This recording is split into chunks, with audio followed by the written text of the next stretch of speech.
What needs to be understood is that the United States is in a unique historical situation. And the kind of activity toward China that you see is mostly a consequence and a reflection of the problems of the United States at this point. There are some interests here in the United States who are very eager to have good economic relationship with China, to trade, to invest, to move capital back and forth.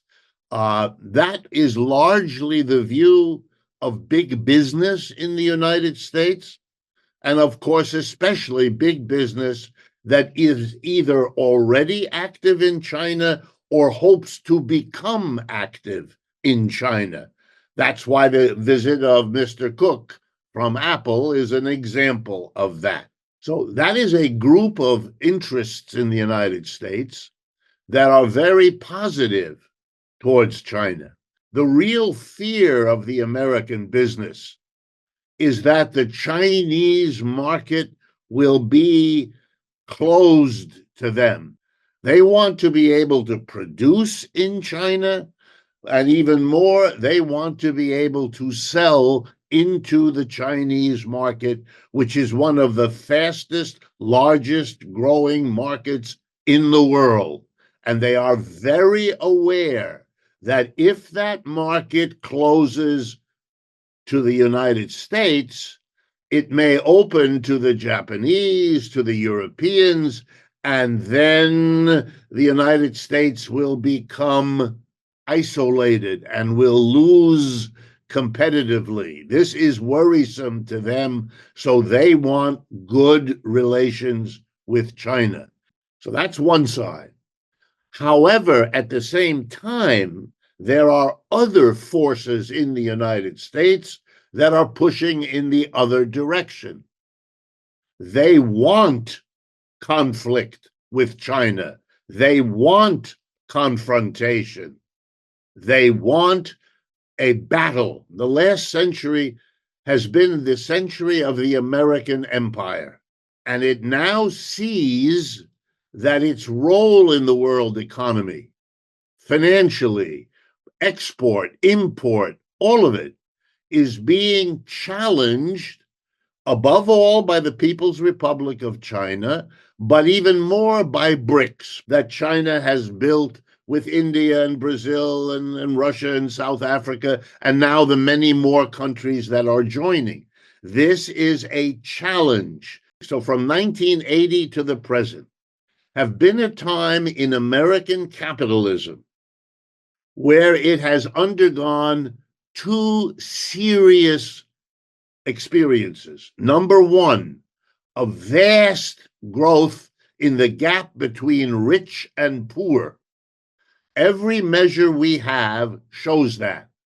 A shrinking number of people are very wealthy, like Mr. Cook or Elon Musk of Tesla, but for most Americans, I'm talking 70 to 80% of Americans, these have been times of poor jobs, poor income, poor opportunity for them and for their children. It's becoming harder and harder. You have to go to the college, but you can't pay for it. So you have to take on enormous personal debt to get a degree, which isn't all that valuable anymore anyway. It's very, very difficult.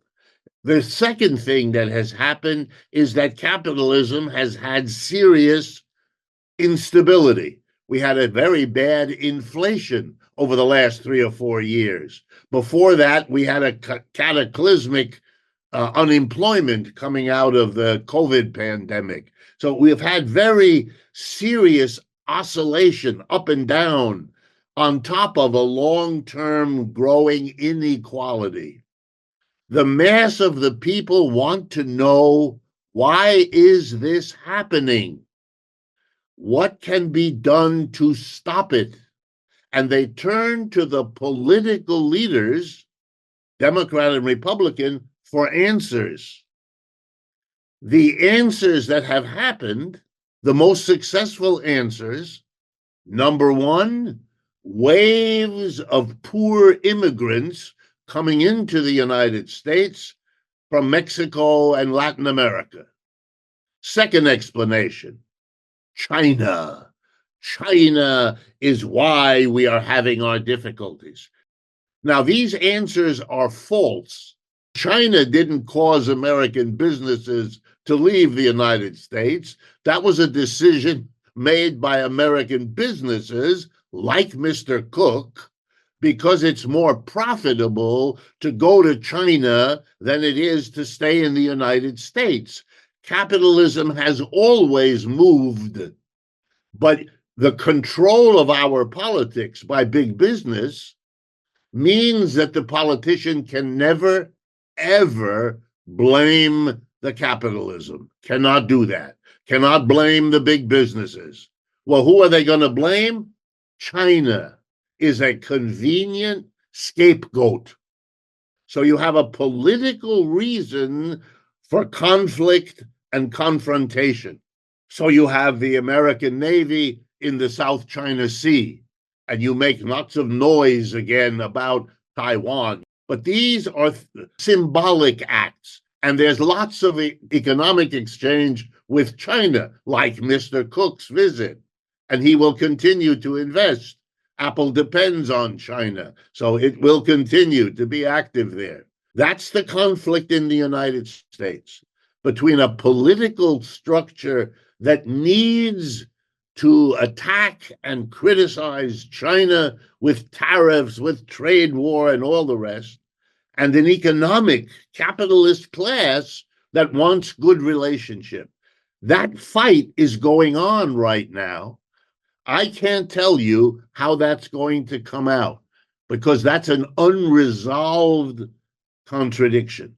It is ironic that what is beginning to emerge and what may be an important for China development inside the United States is a coming together of the big business community with a peace movement, with all of the forces in the United States that are terrified that the conflict with China can become a war or a nuclear war. And that might change the politics of the United States in ways we have not seen for a very, very long time. One thing I can assure you, change is going on inside the United States. You can see from my gray hair, I was born in the United States. I've lived here all my life. I see the most momentous changes economically, politically, ideologically going on now. I've never seen anything moving so fast. So I expect that perhaps you and I will have more than a few occasions to discuss this in the months and years ahead.